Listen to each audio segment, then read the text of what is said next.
Ever notice how much alcohol is everywhere? Like Mhm. seriously, it's in movies, music, those ads, you name it. But, what does ancient wisdom say about like overdoing it? That's what we're looking at today. You want to understand those biblical warnings against drunkenness, right?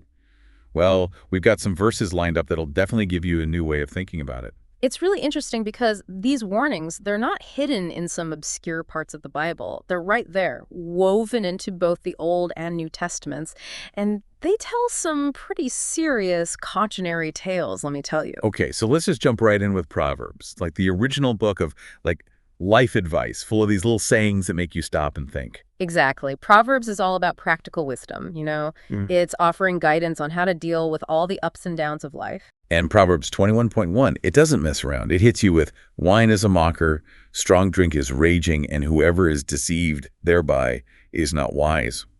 Whoa. So at a reality check, right? Right. It's almost like it's saying, don't be tricked by the good feelings or the pressure from everyone else.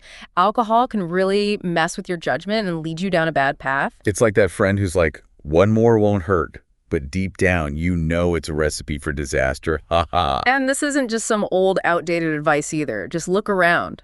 How often do we see this exact thing happening even now? All the time.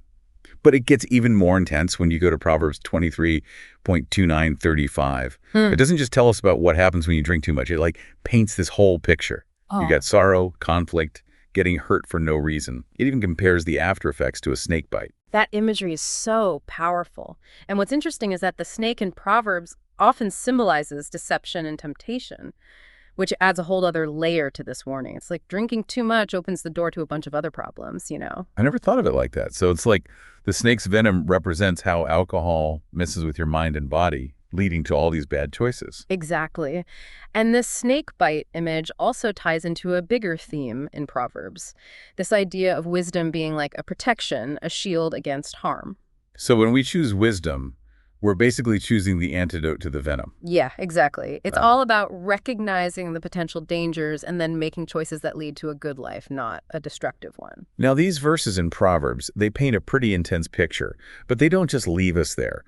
They also offer some hope, right? Definitely. The whole book of Proverbs is rooted in the belief that we can find wisdom if we look for it, and that picking the right path leads to good things. It's like a call to action. It encourages us to live with purpose and to make choices that match up with what we truly value. Okay, so we've looked at what the Old Testament says about this, but I'm curious, how does the New Testament talk about drunkenness?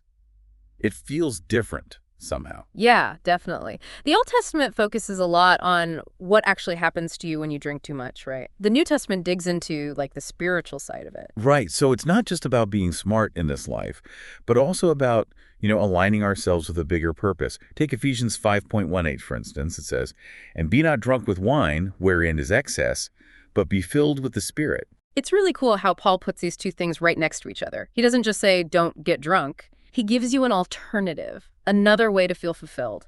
Like, instead of looking for satisfaction at the bottom of a bottle, why not try for something deeper, something that really feeds your soul? Exactly. And for the early Christians, this idea of being filled with the Spirit, that was huge. It meant a complete change, turning away from the world's ways and embracing something totally new. So in today's world, what does being filled with the Spirit even mean? Like, how would someone relate to that? That is a great question. It's not about having some mystical out-of-body experience. It's about living your life based on love, joy, peace, patience, kindness, goodness, faithfulness, gentleness, self-control, all those things Paul talks about in Galatians. The fruits of the Spirit, remember. It's about living a life that shows those qualities, letting them guide how you act and how you treat other people. Exactly. That's where the difference from being drunk is so clear. One takes you over the edge, you lose control, and the other makes you whole, helps you live with more purpose. Speaking of fruits of the Spirit versus going overboard, things get super interesting in Galatians 5.1921. Drunkenness is listed right alongside some really serious stuff as works of the flesh. Oh, yeah, definitely. Paul throws it in there with sexual immorality, idolatry, even murder. It's not just about, oh, I had one too many glasses of wine at a party. It's about a whole pattern of behavior that goes against what it means to be a follower of Christ. It's like Paul saying that being drunk, in this case, means turning away from God, giving in to your worst impulses. And that is a powerful message. It reminds us that our choices have consequences, not just for us, but for our relationship with God, too. So how do we make sense of this verse, which seems to condemn drinking completely, when we know Jesus turned water into wine and often had meals where wine was on the table? Context is everything. Hmm. Remember, in Bible times, they watered down their wine a lot, and it was just a normal part of hanging out and religious stuff. It wasn't about getting wasted, it was about being together, celebrating. So it's not so much about the wine itself, but more about how we use it, our intentions, whether it has a hold on us or if we have a hold on it. Exactly. It's about moderation, having self-control, making sure our choices are good for us and line up with what we believe. Which leads us to another really interesting passage that talks about this whole control thing, or lack of it. You're talking about 1 Corinthians 6:9-10, right? That verse always comes up when people talk about drinking and salvation. Let's dig into that one. For sure. And that one needs to be looked at carefully because people often misunderstand it or take it out of context.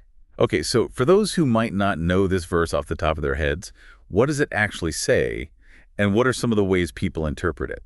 Well, Paul basically says that people who do certain things, including getting drunk, will not inherit the kingdom of God.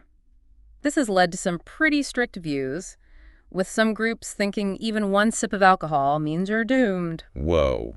Oh. That seems a little extreme, especially with all that cultural stuff we just talked about. Right. It's super important to remember that Paul is talking to specific people in Corinth, a city known for going overboard with, well, everything.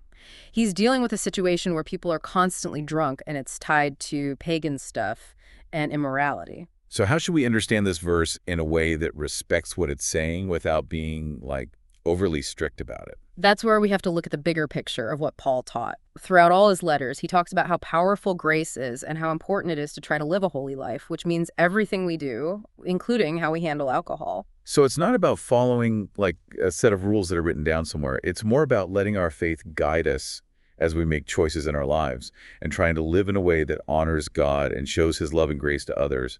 Yeah, exactly. It's about finding that balance in life, moderation and growing spiritually. It's about making choices that match up with what we believe and realizing that real freedom doesn't come from just doing whatever we want, but from having self-control. That makes sense. And it just goes to show how important it is to look at these verses in the right context, thinking about the history and culture that influence what they meant back then. For sure. The Bible isn't supposed to be some kind of rule book, right? It's more like a guidebook, something to help us navigate all the complicated parts of life.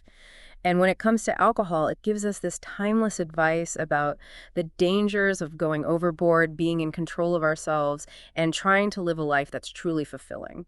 Okay, so as we're wrapping up our deep dive into these biblical warnings about drunkenness, what's the one big thing you want our listeners to take away from this? I think the most important message is that the Bible encourages us to live our lives on purpose, to think about our choices, and to look for fulfillment not in things that don't last, but in something much bigger than ourselves.